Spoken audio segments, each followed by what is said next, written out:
Eles treinam por 2 anos e dominam os céus. Preparar para decolagem. Requisitando elevação a 360. E nossas vidas estão em suas mãos. Pilotos. Mas o que acontece quando um piloto não sabe o que está fazendo? Ele virou assim e mergulhou em direção ao chão. Alguns dos piores acidentes na história da aviação foram causados por erros do piloto. Infelizmente, ele não lidou corretamente com essa situação. A luta para reduzir os erros dos pilotos tornou-se um dos maiores desafios da aviação. Milhões de dólares estão sendo investidos. A filosofia do Airbus era construir um avião à prova de erro humano. Mas, ao tentar eliminar os erros, nós fomos longe demais? Algumas destas medidas teriam acabado causando desastres.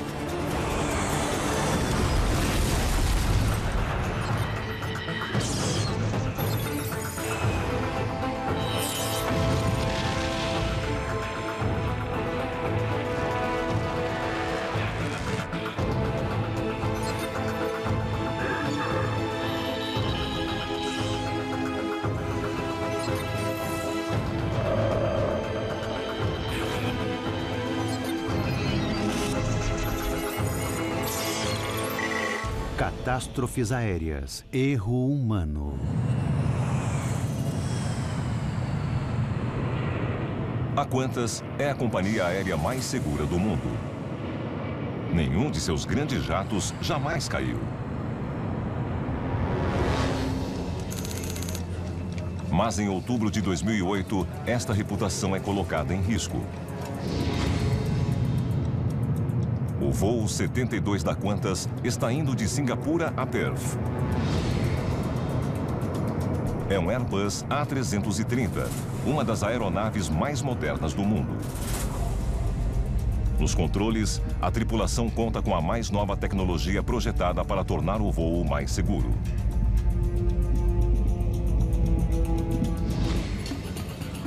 Mas quando a aeronave, transportando mais de 300 passageiros, se aproxima da costa australiana, de repente, realiza uma série de manobras bizarras e perigosas.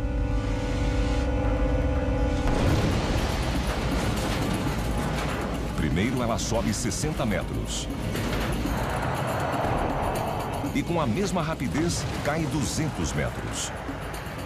O que o avião está fazendo? O que é isso? Entre os passageiros, o caos é total. Na cabine de comando, os pilotos não fazem ideia do que está acontecendo. O avião está agindo por conta própria. Então, acontece novamente. Sem interferência dos pilotos, o avião mergulha mais 120 metros. Minutos depois, o comandante, horrorizado, emite um pedido de socorro. Mayday, Mayday, Mayday, Qantas 72. As vidas de 315 pessoas estão em jogo. O piloto conseguirá contornar a situação? A ironia é que todo incidente se deve a um sistema de voo controlado por computador, projetado para eliminar uma causa comum de acidentes aéreos, o erro humano. 8 de janeiro de 1989. A gravidade deste problema fica clara para os ingleses em janeiro de 1989. O voo 92 da British Midland decola para uma viagem de rotina rumo a Belfast, na Irlanda do Norte. A bordo, encontram-se 118 passageiros e 8 tripulantes. A aeronave pertence à nova série 400 dos 737s da Boeing.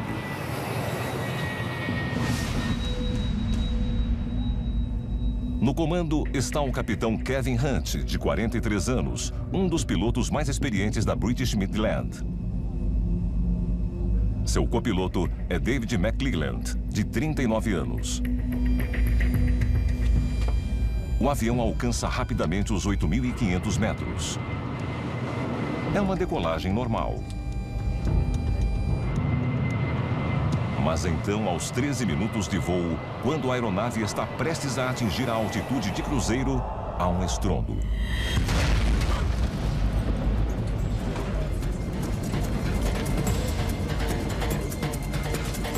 O barulho deixa os passageiros alarmados. Todos olham ao redor em busca de uma explicação.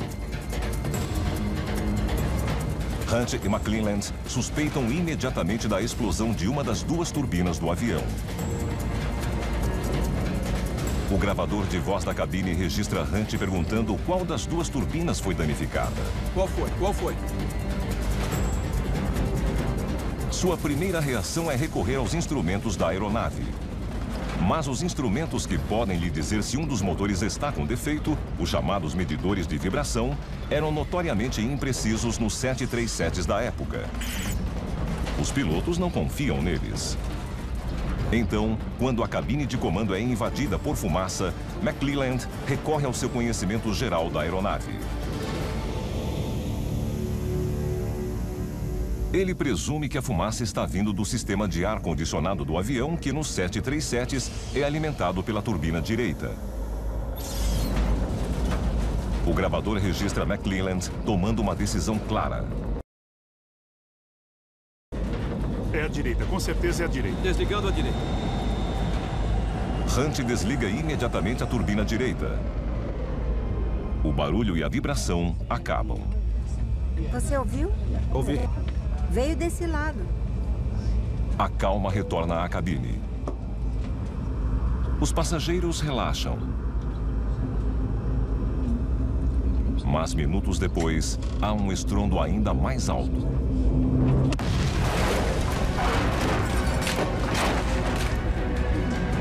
E novamente o avião é abalado por vibrações. Seguidas de um silêncio arrepiante.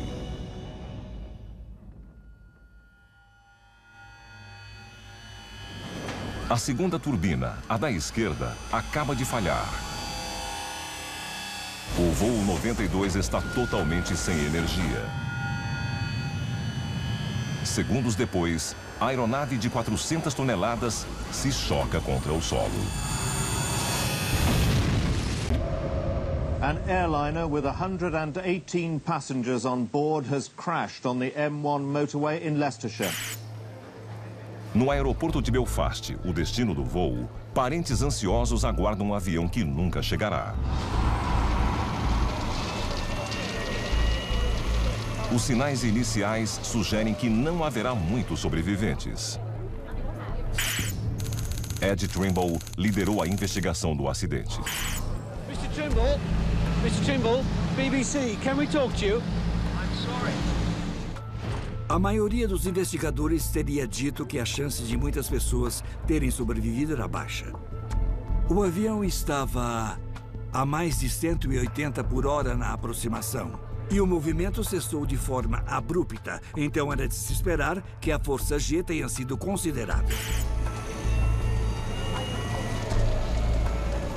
Incrivelmente, apenas 47 passageiros morreram. 71 sobrevivem. We were down on the ground with a crash. All the lights were out, and we seemed to be at an angle of about 45 with the vertical. And at that time, really, there were a few people moaning in the cabin saying, "Oh, my legs hurt. Somebody please help me. I think I've broken my leg." The tailpiece that I was on actually appeared to break away and topple over, and at that stage I was left suspended upside down. Os sobreviventes são levados a hospitais da região.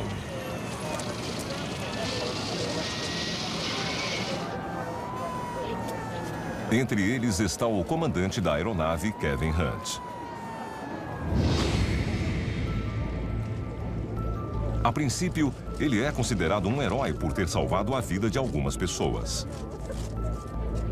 Considering the trouble he was obviously in, I reckon he must have nursed that plane to get so close. He must have done a brilliant job. Mas logo depois, perguntas começam a ser feitas. Nós recebemos relatos de testemunhas em terra que tinham visto e ouvido o avião durante a aproximação.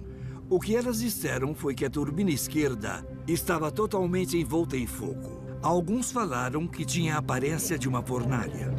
Claramente, o motor esquerdo estava com problemas durante a aproximação.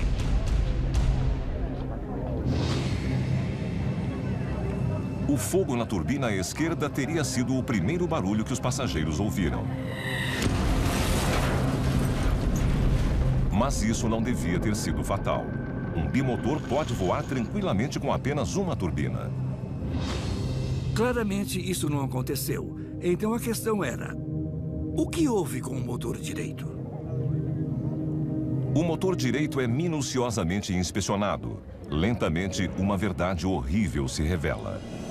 A inspeção técnica do motor direito revelou que não existia nenhum problema com aquela turbina antes do impacto.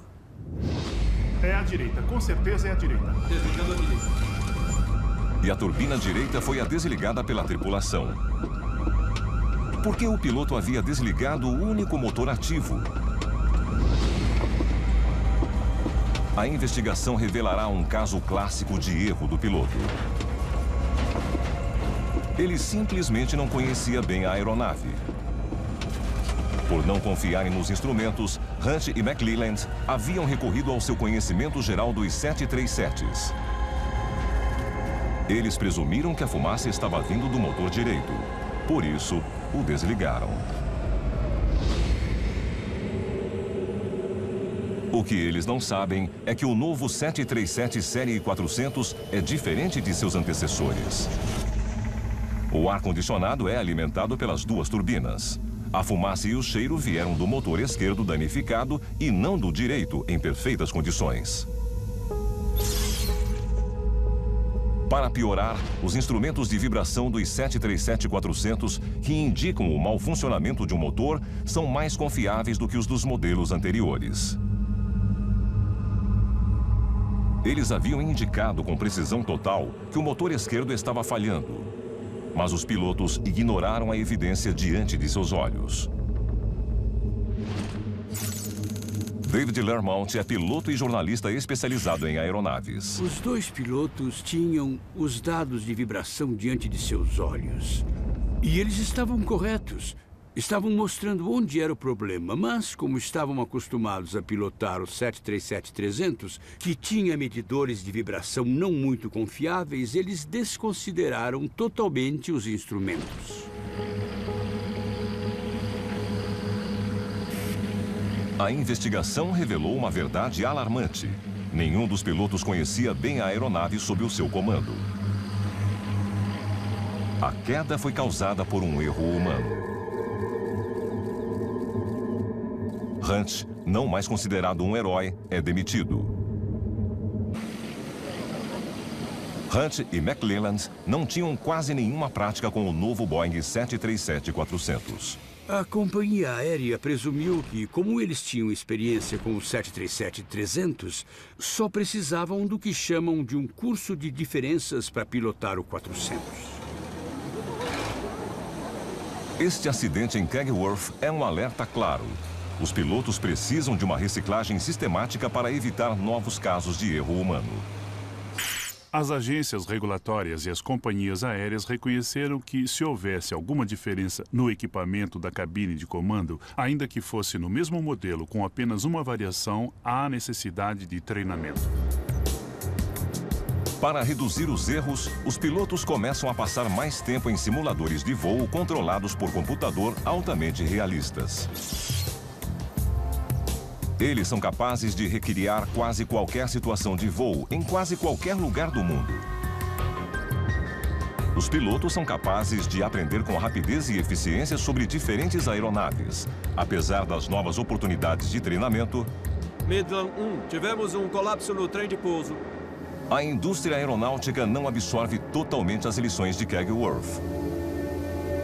Não basta apenas oferecer mais treinamento. O treinamento deve ser bom, ou as consequências inesperadas podem ser igualmente letais. A indústria precisará de outro acidente trágico para perceber que deve fazer ainda mais. 21 de novembro de 2001. Em novembro de 2001, um voo da American Airlines decola do aeroporto JFK em Nova York. O destino do voo 587 é a República Dominicana. A bordo, muitos dos passageiros vão visitar parentes e amigos. Mas quase imediatamente após a decolagem, algo dá errado. Patrick Chuhig é um padre católico local. Eu vi o avião passando. Eu me lembro de ter achado que ele estava voando um pouco baixo. Ele virou assim e mergulhou em direção ao chão. Então eu pensei, meu Deus, deve ser um problema muito sério. E eu me lembro de ter pensado em como o avião parecia lindo em seus últimos segundos de vida, porque a luz do sol estava batendo diretamente no avião antes dele cair no chão.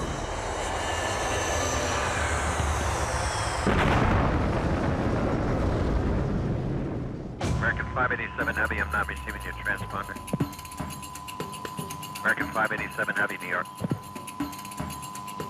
American 587 Heavy, New York. –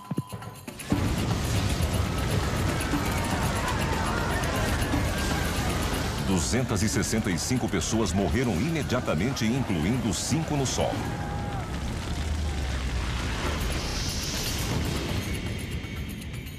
Christine Negroni é uma jornalista que já escreveu muito sobre a indústria aeronáutica.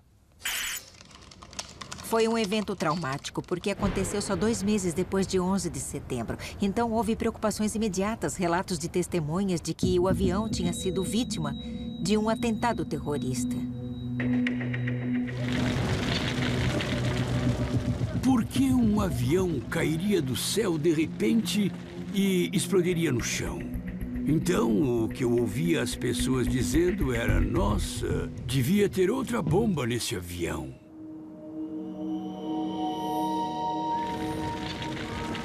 Foi um dos piores acidentes na história da aviação americana.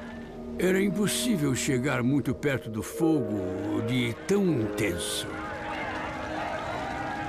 Quando olhei para as pessoas perto do lugar, elas estavam atordoadas.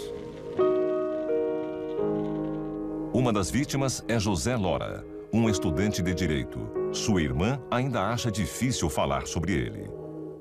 É muito difícil viver com essa dor. Sempre que eu vejo uma foto do meu irmão, eu prefiro nem ver as fotos dele, porque eu não quero nem pensar que ele não está mais aqui. É muito difícil. O homem encarregado de investigar o acidente é Bob Benson. Ele logo encara as exigências por respostas imediatas. É um desastre muito público em um local igualmente muito público. Eu senti muita pressão da prefeitura de Nova York. Desde a primeira entrevista coletiva, a pergunta era a mesma: o que aconteceu aqui, qual foi a causa do acidente? E não sabíamos responder. A busca por respostas é prejudicada pela escala da devastação. Não restou quase nada da aeronave. Minha primeira preocupação foi com a magnitude do trabalho. Com frequência, nesses acidentes, nós obtemos muitas informações dos próprios destroços, mas infelizmente nesse caso o incêndio foi tão grande, porque a aeronave estava tão cheia de combustível quando caiu, que sobraram pouquíssimas pistas físicas. Mas os investigadores encontram uma pista enorme. Tinha a ver com o estabilizador vertical do avião, que estava flutuando na baía, a mais de 1,5 km do ponto de impacto. Seria muito estranho para um terrorista explodir só a cauda de um avião. Desde o início, nós concluímos que era uma coisa um pouco mais complicada do que um ataque terrorista. It is the case that the National Transportation Safety Board is the lead agency because all information we have currently is that this is an accident. Mas se foi um acidente, o que o causou?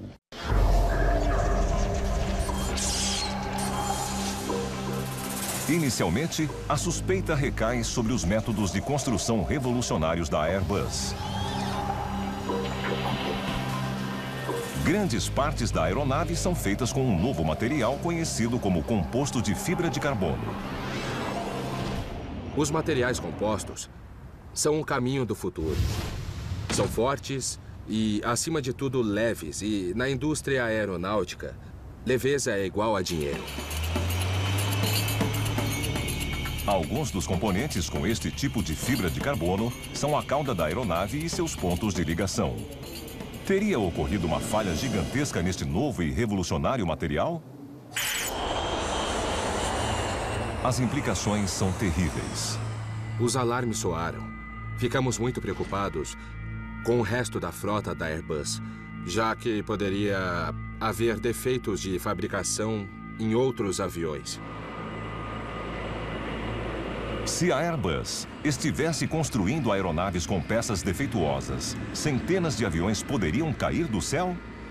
Nós passamos muito tempo estudando e testando a resistência desses componentes e a qualidade do design deles. Os investigadores usam um scanner de ultrassom para identificar micro-rachaduras e falhas ocultas no material. Ao contrário do metal, suas falhas e tensões não são vistas a olho nu. Eles reexaminam o projeto. Examinam outros aviões da Airbus. E não encontram nada que explique por que a cauda teria se separado. E, no fim, foi uma pista falsa.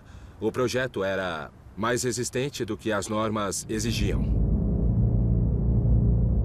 Mas, se não é uma falha estrutural, por que a cauda da aeronave havia caído? Em busca de outras pistas, a equipe de Benson recria os últimos minutos da aeronave. As atenções logo se voltam para o copiloto da aeronave, Stan Molin, de 34 anos. Filho de um piloto comercial, Molin voava há 10 anos, sempre na American Airlines. American 587 Heavy Kennedy ground, runway 31 left for departure. Taxi left on Bravo, hold short of Juliet. Naquele dia, enquanto o voo 587 se prepara para decolar, Molin está no comando. Left Bravo, short Juliet, American 587 Heavy. Em sua frente, há um voo da Japanese Airlines. Quando a aeronave decola, suas turbinas geram poderosos vórtices de vento. Estes vórtices são causados pela esteira de turbulência. Os vórtices da esteira são mini tornados muito poderosos, criados quando uma aeronave voa pelo céu. Surge um em cada ponta da asa. Estes vórtices podem causar turbulências graves. Se, por exemplo, um avião pequeno tentar seguir de perto um avião grande, o menor poderia sofrer danos estruturais. O efeito de entrar numa esteira de turbulência seria comparável a cair numa batedeira.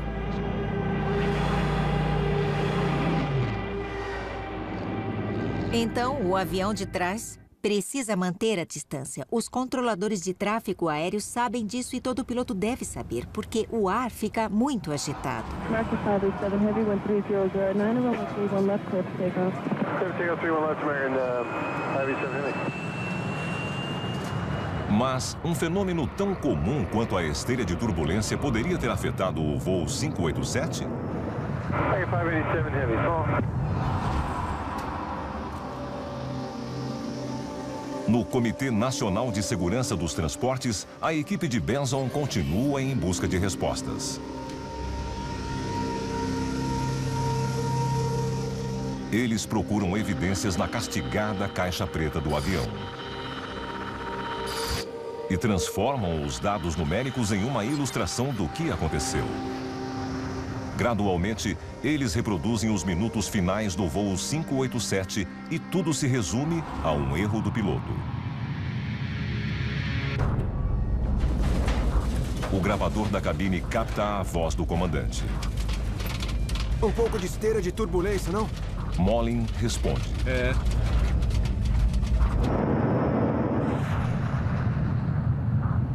Então, para estabilizar o avião, ele pisa nos controles do leme. É o procedimento padrão para estabilizar uma aeronave nestas circunstâncias.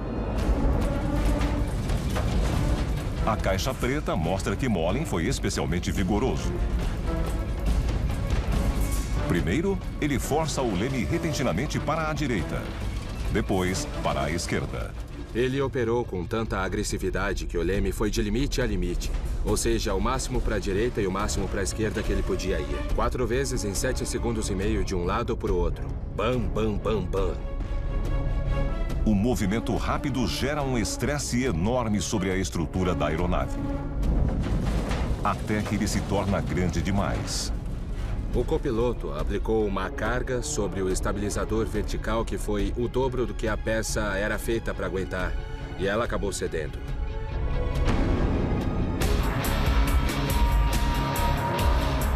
Os pontos de ligação se rompem. A cauda é arrancada. E o avião se choca contra o solo.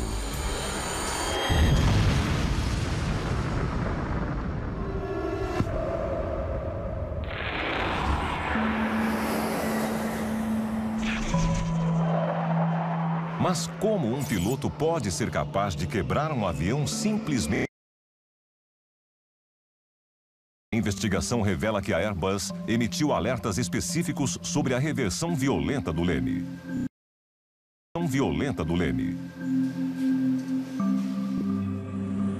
Mas a American Airlines nunca avisou a seus pilotos que isso poderia levar a um dano estrutural.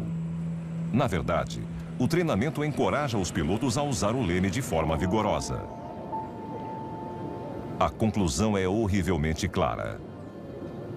Mais de 250 pessoas morreram por causa de um erro de pilotagem. Molin simplesmente não havia tido o treinamento adequado para pilotar um Airbus. Ao longo da investigação, outros fatos sobre Molin emergem. Descobrimos que ele tinha uma propensão a exagerar nas reações. Ele tendia a reagir com exagero a situações como a esteira de turbulência. E, infelizmente... Euphoria, Calvin Klein.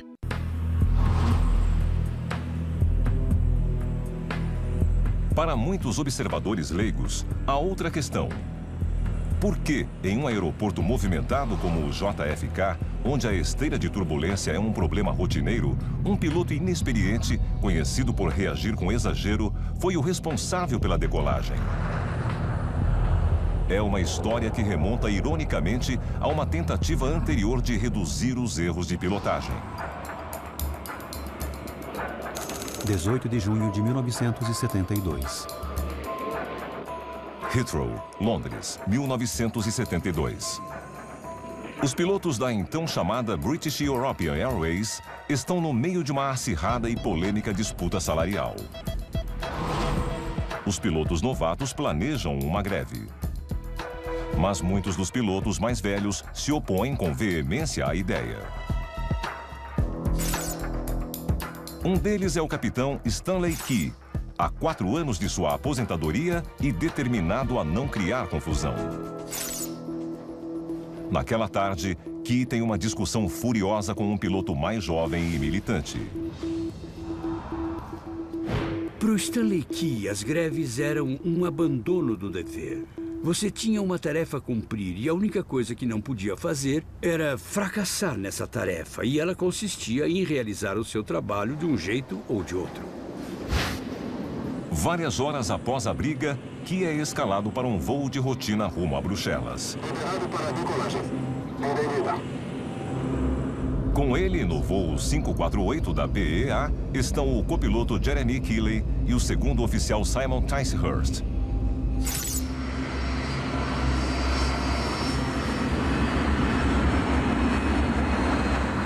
Quando a aeronave deixa o Heathrow, Key, nos controles, ainda estaria furioso com a discussão. De repente, as coisas dão errado.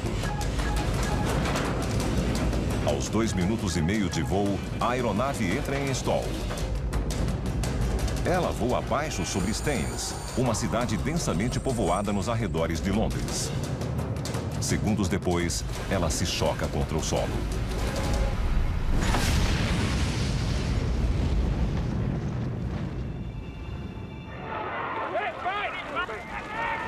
Quase imediatamente, curiosos lotam a área.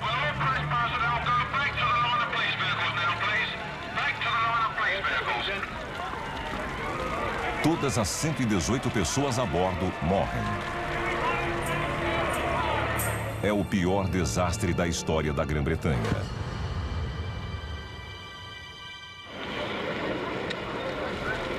Em poucas horas, investigadores de desastres aéreos chegam ao local. Ao revirar os destroços, eles encontram algo intrigante. The flight recorder we took away last night rather suggests that something went wrong with the leading edge droop around about 1,800 feet. Droops são flaps na parte frontal das asas de um jato, que se estendem para oferecer maior sustentação a baixas velocidades. Um Trident deve atingir os 900 metros e estar voando a 415 km por hora para que os droops sejam recolhidos em segurança.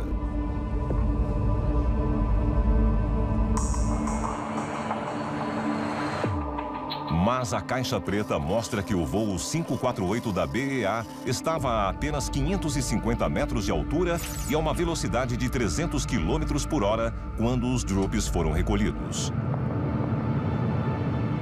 Foi cedo demais. O avião teria entrado em stall imediato. Este foi o primeiro erro, mas não deveria ter sido fatal. Quando os instrumentos da aeronave sentem um stall, um procedimento automático de emergência é ativado. Chris Woods é ex-piloto de Tridents e instrutor. A primeira coisa que acontece é um alerta.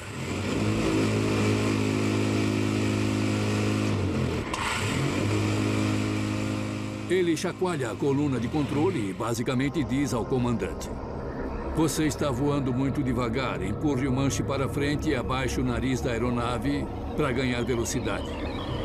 Se mesmo assim o piloto não reagir, um segundo procedimento de emergência entra em ação. Uma haste empurra o manche até o final e o segura lá até que a velocidade seja recuperada. O avião mergulha. A velocidade aumenta e o stall é evitado.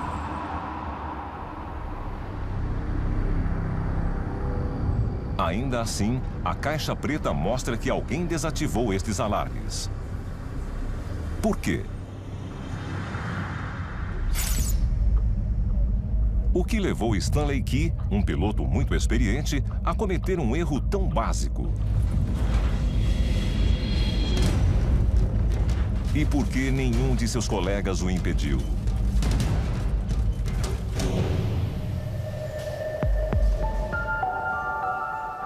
Os investigadores examinam várias possibilidades. Uma necropsia revela que Key tinha problemas cardíacos. Ele nunca contou para ninguém, mas tinha. A discussão antes da decolagem teria desencadeado um ataque?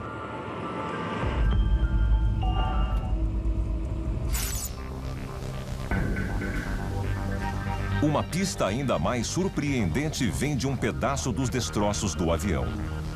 É a mesa da cabine de comando de um piloto júnior.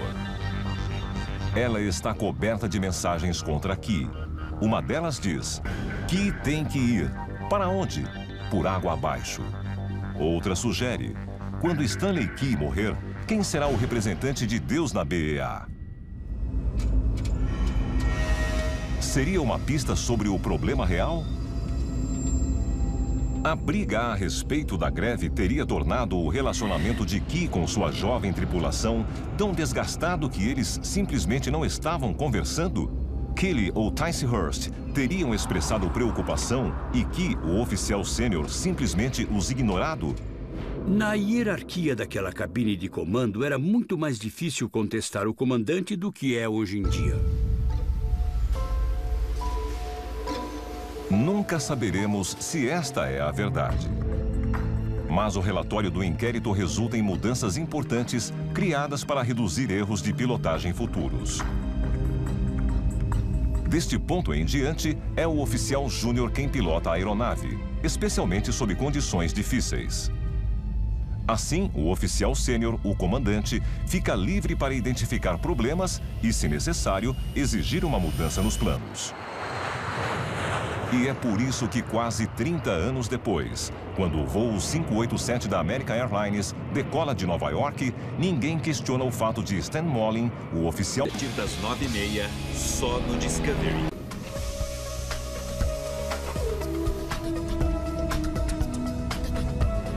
No início dos anos 2000, as lições de acidentes como os de Kegworth e Nova York finalmente são absorvidas. Os relatórios dos 2 acidentes recomendam um treinamento melhor. Mais pilotos passam mais tempo em simuladores cada vez mais sofisticados. Mas, na indústria aeronáutica, há um desdobramento ainda mais importante pensando para eliminar o erro humano: a automação.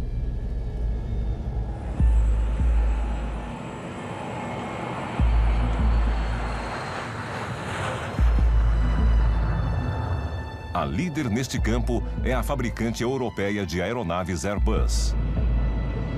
Em meados dos anos 1990, a Airbus lança a nova série A330.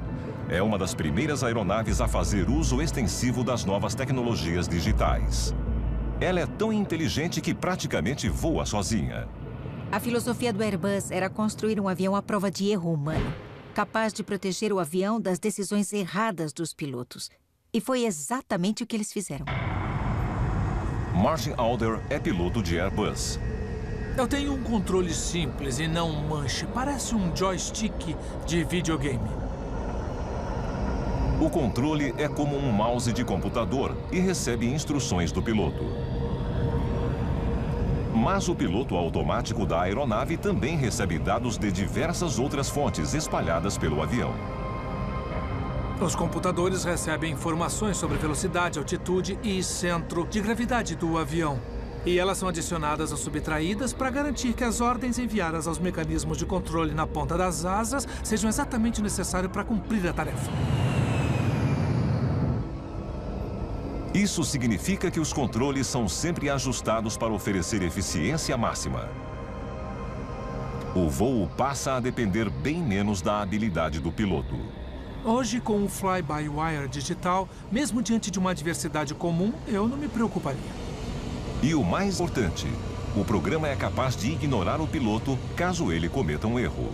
Ele limita os ângulos de inclinação que o piloto pode aplicar, limita até onde o nariz do avião pode subir e até onde ele pode descer, para impedir que o piloto acelere demais e danifique o avião, faça manobras abruptas e danifique o avião, ou voe muito devagar e perca o controle do avião.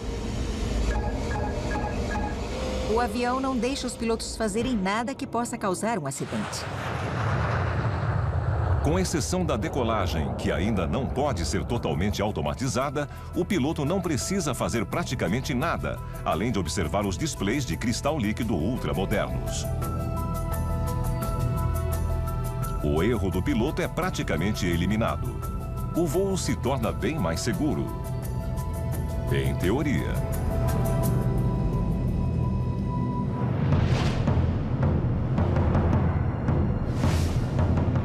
Uma destas aeronaves superautomatizadas é a do voo 72 da Qantas, de Singapura a Perth.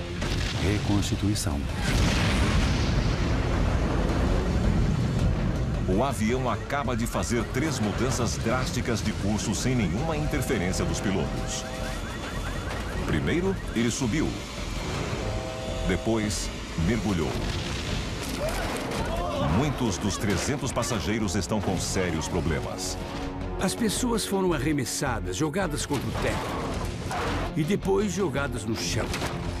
Computadores foram arremessados, bagagem, tudo o que estava solto. Muita gente se feriu gravemente. Vários têm ossos quebrados. Muitos outros sofrem pancadas fortes. Os pilotos tentam freneticamente recuperar o controle. Mas eles já haviam passado horas olhando para as telas sem que nada acontecesse. Elas geraram uma falsa sensação de segurança. Agora, eles perdem minutos valiosos para entender o que está havendo. Quando acontece uma falha, é claro que levamos um susto. Nós somos humanos. Então temos que começar a absorver a informação e decidir a partir disso qual é a reação adequada. Quando ocorre um problema eletrônico ou de computador em uma cabine automatizada, o que a maioria dos pilotos diz é: o que o avião está fazendo agora? O que o avião está fazendo? O que é isso? E para mim, essa expressão é muito importante, porque ela ilustra muito bem a distância entre o avião e a pessoa que está pilotando o avião. Esse processo pode fazer um piloto perder um tempo precioso. Finalmente, os pilotos percebem que o famoso sistema de controle computadorizado do avião está com um defeito e o desligam.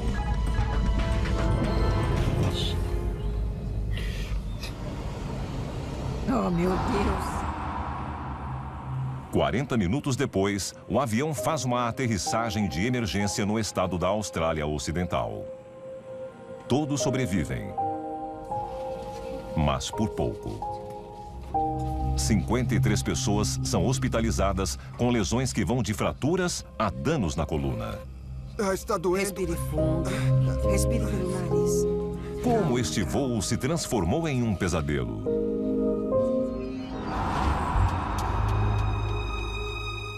Uma investigação chega a uma conclusão inesperada e irônica.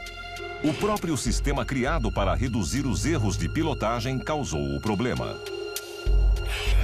O avião é equipado com sensores que monitoram automaticamente o ângulo do voo.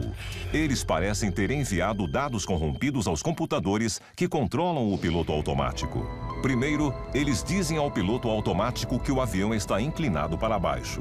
Na verdade, ele está voando normalmente. É como qualquer computador. Se você der um comando errado, ele vai presumir que é correto e começa a agir de acordo.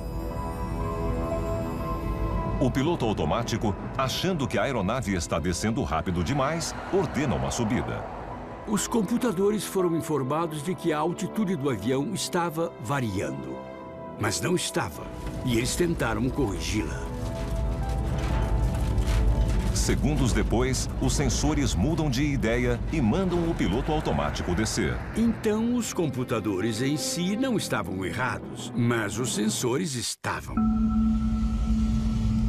Os pilotos ficaram sem opção, a não ser desligar o piloto automático.